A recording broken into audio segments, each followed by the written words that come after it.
বই দে কাম করে চোখে দেখি ঘোলা। মনে হয় হাইটা হাইটাছে জমিদারের পোলা।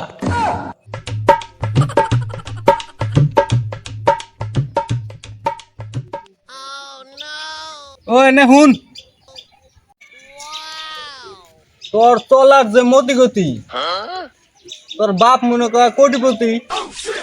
আচ্ছা, আমার বাপ যদি হয় কুটিপতি, এনে তুমি দাদা তোমার এই কুটি দিবেলা খাই কসম নাকি আমার বাপ বলে কুটিপতি। আচ্ছা হবো, তোর বাপ যেমন কামলা, তোর মুখটা অল্প এখন সামলা। একবার খা আমি দেয় দুই বেলা কি দেয় ওসব কথা না কইলে ওই বেলা কি দেয়।